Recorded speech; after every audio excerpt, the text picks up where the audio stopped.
It is a well-known fact that people's prime years eventually pass them.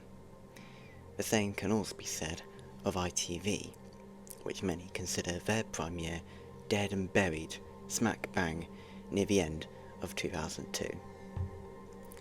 For the past 47 years at that point, different regional names represented each part of the UK. Thames for London, Yorkshire for, well, Yorkshire, HTV for Wales and the west of England, Scottish for, you guessed it, Scotland, and Granada for the north of England. Unfortunately, through badly timed buyouts, takeovers, homogenisation and collapse, the entire country was now branded under one name: ITV1. It's Monday the 28th of October. Good morning and welcome to ITV1. This had been a long ambition for both Carlton, who controlled the London region, and Granada, who controlled the northern region. They practically controlled all the ITV franchises in the country, except Scottish and UTV and Channel TV and GMTV. Nevertheless, they controlled a large portion of the franchises like puppet masters. This meant one thing: a fully national look to unite the country with who else but celebrities.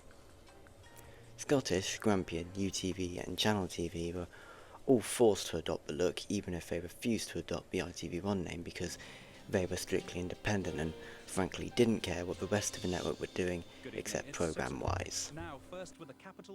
Not many people talk about the foreboding celebrity idents for ITV1, mostly because of that thing where they forced all the regions to commit seppuku if they wished for their legacy to be honoured. None of them could argue either, because they were all the subsidiaries of Carlton, except HTV West Country and Central, which were controlled by Carlton. At the time, ITV's corporate logo was brimming with yellow and blue, and decorated in what can only be described as a font used in The Matrix. In other words, bad. They wouldn't drop it for a few more years, which sucks because it kept aging badly each year it stayed on air. Idents as a whole were meant for ITV to get in on their current and still going on trend of using celebrities in the channel's image. The logo was updated to be more 3D, detailed, and pretty half-assed, to be honest. In terms of actual content, the idents themselves were just famous faces in front of very unremarkable backdrops, which mixed in the then trend of blue and yellow. They called it warm and engaging, but I see it as cold and unwavering. Loss of identity was one thing, but these were just taking the piss. Also taking the piss was the Christmas idents that year, using these same idents as the regular set, but with some shooting stars around the ITV1 logo. Truly an example of a bad Christmas ident, worse than what 5 was doing. There was a slight refresh in 2003, making the background more yellow and blue, and having what appears to be glass as the background for the generic ident. The independent regions were still fighting back still, with Scottish and Grampian tending to use their own celebrities in the branding, UTV actively dropping the look as soon as they possibly could, and Channel doing exactly what Scottish and Grampian were doing.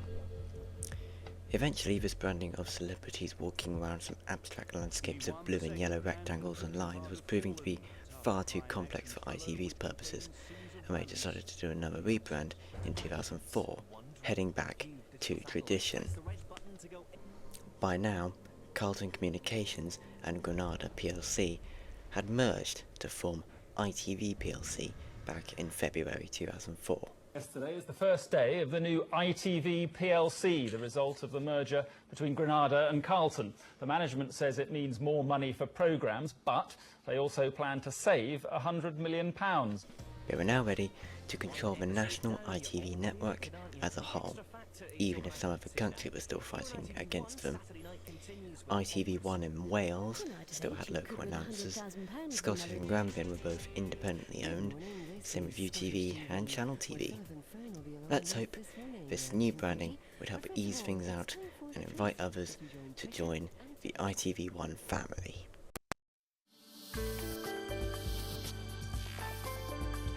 Perhaps not.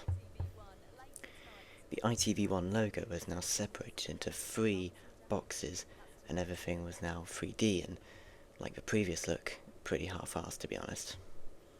It's one of those Idents sets that make you feel nostalgic even though you weren't around to see it. These boxes played over the top of some generic footage of either clouds, buildings, water, silk, and the backdrop for what appears to be a British gas advert. It's not particularly surprising either. This was ITV entering their reality TV show phase, and one they've stubbornly refused to grow out of to this day, with shows like The X Factor and Hell's Kitchen making their debut during this era post-merger.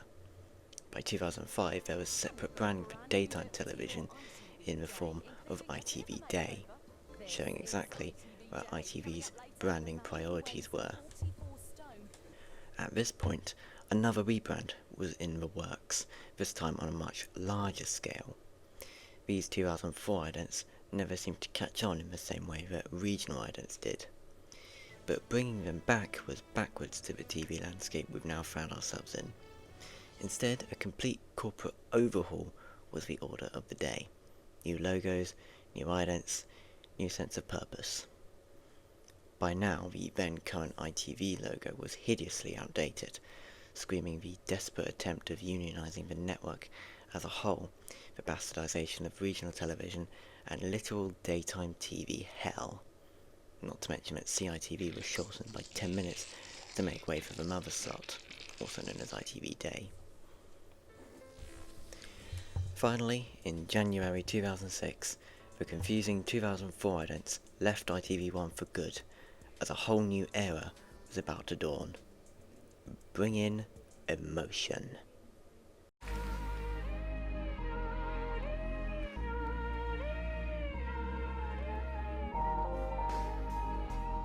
New look, new idents, new ITV1, new sense of purpose. ITV Day was dropped, lasting an incredible 9 months, most of which on drugs. The new look revolved around the concept of ITV1, quote-unquote, provoking a reaction in all of us, and naturally came around with most of them focusing on different emotions, whether they relate to ITV1 or not. There was a new logo too, replacing the piss-poor attempt at looking cool, and in its place something boring. A rounded square with the lowercase ITV1 doesn't exactly inspire much emotion. I understand that for people my age this logo is nostalgic, but either way it's very boring on its own. Even I can admit that it isn't going to be in any great danger of winning any awards. Going through the year, there was turmoil behind the scenes, as from what I can find, ITV bosses were reportedly less than impressed with the idents, same with the audience.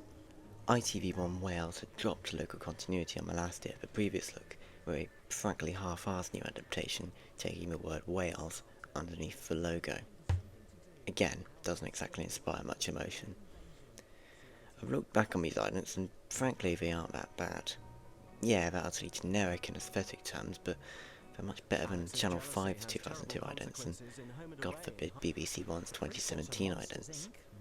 In fact, Irish broadcaster RTE1 began using a very similar ident package from November 2006, a few days before ITV1 called it quits on their idents.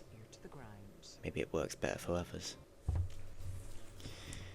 Indeed, after 10 months on the air, these idents were unanimously retired because apparently the ITV board considered them dull, and quickly replaced them with what we considered to be the second phase of the rebrand, which is effectively them admitting that the first phase wasn't a very good call as far as they were concerned, even though at worst they are truly inoffensive.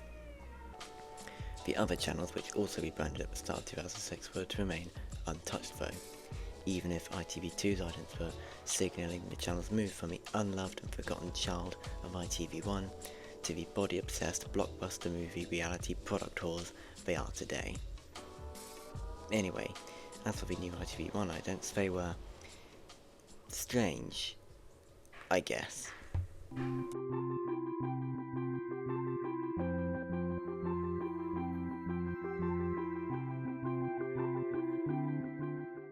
Produced by Blink Productions and shot in multiple places with a strong yellow aura, the theme was about alive with colour and focused on beaches with a yellow windbreaker coming to life to scare the piss out of you, a basketball court being infested by vines and flowers, a pond with a man being attacked by yellow fish, I think, a panning shot going through a market with loads of, you guessed it, yellow things to see, some bizarre pavement art in the colour guess what, and a woman biking down a street with yellow moths near a street lamp. I'm not exactly sure what this says about ITV1 other than we like yellow. Plus the music can get stuck in your head after a while.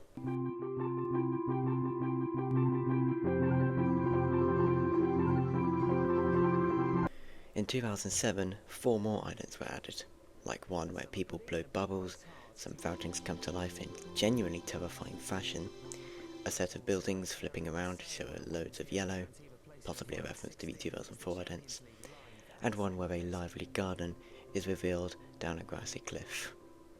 Upon doing research, I discovered that a group of artists based in Paris actually directed these. They're called Plieks, and they describe them as having celebrated British culture through a diverse mix of people and places, all tied together by the colour yellow. Why yellow? I have no idea. They did provide some lovely Ultra HD renders of some frames of some of the idents, which is remarkable because I didn't know they existed. By 2010, ITV were in the process of launching a new HD feed called ITV1 HD, and in their excitement they decided to update their logo to make it more 3D, glossy and pretty half-assed to be honest. Also introduced were new idents, like one revolving around construction and then just in repeat, lanterns flying up into the sky, which actually drew backlash from the National Farmers Union because they are flammable and could destroy the country. A load of dodgems coming to life, which generally played on Saturday nights for obvious reasons, and a yellow field of sunflowers, which represented sunflowers blooming. These remained until a new rebrand would be just around the corner. At this point, GMTV was fully owned by ITV plc, and was awaiting its obvious demise, which came by September, where they were replaced by Daybreak, a programme not a station. It was watched by approximately 12 people on its first day, most of whom were drunk and or homeless. The following year, ITV plc stuck their noses back to the Channel Islands, where they were hoping to take over Channel Television to continue their unfinished conquest of hoovering ITV franchises like a fat man at McDonald's. At the time, it was owned by the Yatterton Group, and nowadays they seem to own very mundane newspapers, boring marinas as well as parts of West Berkshire. It was no wonder that selling Channel Television for £10 million was a no-brainer, so they did, subject to approval by Jersey competition authorities, which they inevitably did.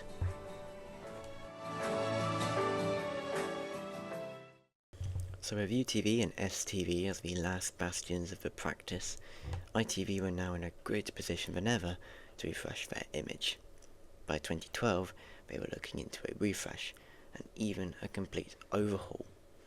This came to be in November 2012, when ITV announced a new logo, new idents, new shows, and even a new name. Following Christmas of 2012, ITV1 would become known as simply ITV. From their mind, this was mainly because the viewers kept referring to them as that. For starters, we're dropping the 1. From now on, it's just ITV. We think this makes sense because that's what most of you call it anyway. The logo itself, a cursive little thing with multiple colours rather than just a piss yellow, seemed to bring ITV into the warm and friendly route, as opposed to, say, Channel 4, with its alternative branding for twattish media geeks. And so, by January 2013, the piss yellow ITV1 logo bid farewell from our screens forever, as we desperately hope that the new idents for all the channels would be slightly better than okay. Alas, a nightmare occurred. Good morning from us all at ITV. You may have noticed we're looking a little different today, and it's not just us. ITV2. ITV have some fairly generic idents with this new look.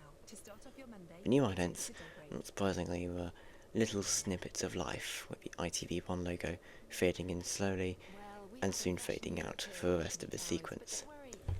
I'll give it one thing, it is very ITV, so harmless it can't even hurt you, which doesn't bode well when they show films like Harry Potter, RoboCop and Terminator 2. For these idents, they invented a technique called colour picking, which allows different parts of the logo to change colour in accordance with the mood of the background footage. Pretty neat, even if the background makes the logo look invisible at times. It wasn't just ITV though, the other channels got a fresh coat of paint too. ITV2 with the playful feel, ITV3 with the timeless and dramatic feel, ITV4 for the manly, do-it-all feel, and CITV for the playful and DIY feel. There's no point in delving into ITV's idents as they're basically the same kind of concept with different scenes, which you could easily mix and match regardless of tone or feel. These idents would last nearly 6 years before being replaced by something infinitely better in the form of ITV Creates. But before that, the Northern Irish franchise UTV had been facing financial troubles in 2015, following the horrific disaster that was UTV Ireland, launched in January and watched by approximately 4 people, and all of them skeletons. UTV ended up losing €16 million because of the channel's absolutely unacceptable viewing figures, which ended up being so bad that UTV's television business was sold to ITV plc for £100 million by October 2015, which included UTV itself.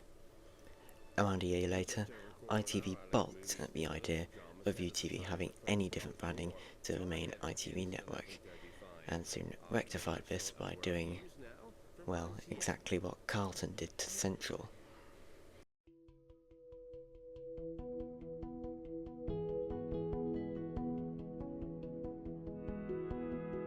A very good morning, everyone, for those eagle-eyed among Aligning UTV is one thing, but this is taking the piss. STV remains untouched though, and staged untouched to this very day, and long live them do so too. Anyway, back to ITV Creates. The main goal was to give different artists a chance to give their interpretations on the ITV logo in frankly bizarre situations each and every week for the entire year.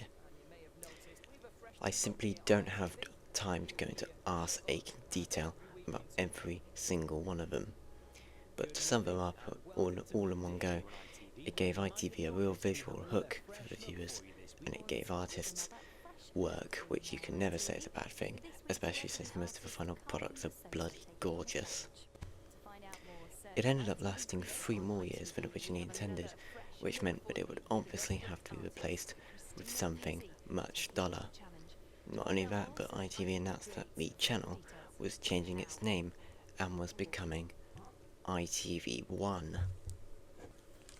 That's right, they reverted the decision they made nearly a decade ago in the name of everybody's friend at the moment, streaming.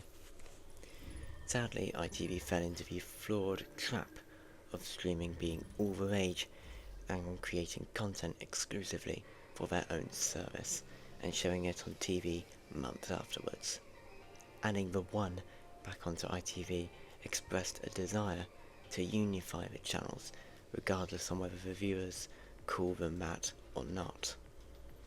Along with this, a new set of idents would revolve around the same locations used on all different ITV channels, also called the multiverse.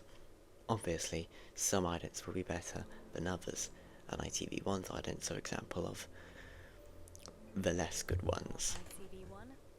You'd be forgiven for thinking that these are just still shots of things happening, with some effects added to try and grab your attention, which is basically what it is. My question is really, does this represent what ITV1 is about? Dancing teenagers, kites, birds flying around, roller coasters, living posters, and the launch queue of what appears to be the Nintendo Switch 2?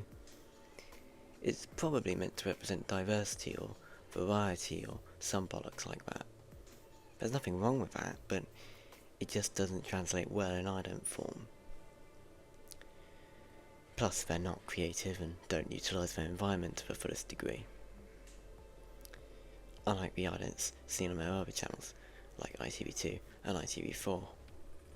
Hell, the ITV3 idents made much more of an impact on me. Can't say the same for ITVB, which is just as well, as these idents would only last around 2 years before being replaced recently with ITV Quiz. We shall not speak about their idents. As for UTV, their story ends in what I can only describe as a tragedy. In 2020, amid the start of the plague, UTV ditched local continuity and went into the national ITV network until things calmed down. Well, things might look a bit different for a while for our viewers in Northern Ireland, but we are keeping the show on the road. Let's get the latest headlines this lunchtime with the ITV News. At least that's what we thought. This was ITV plc's chance to finally kill off the UTV on-screen branding, as by November the local continuity team in Belfast had left and officially signalled the end of local continuity in Northern Ireland. It might come across as rather tasteless to do this to a company that was ultimately vulnerable and strapped for cash following some bold business decisions and lack of appreciation, but UTV kept this shtick up for as long as they did. As I said, STV are the last bastions of the practice, and hopefully they continue to do so for a few years to come. Hopefully. Ultimately, ITV branding never died, it just began to mean something different. A mainstream invasion and want for sloppier shows on the air, perhaps. Oh yeah, and it progressively got worse as the years dragged on. Apart from ITV Creates, which gets a pass for being somewhat interesting to look at. I know that for people who still have some kind of attachment to their local region, all this happening to begin with can only be seen as blasphemous on the highest degree. But let's be fair, all this is a much better than Channel 3 North East, and thank God they left that mess in the past where it belongs. Unlike Love Island or Big Brother, sadly, but, you know, you take what you can get.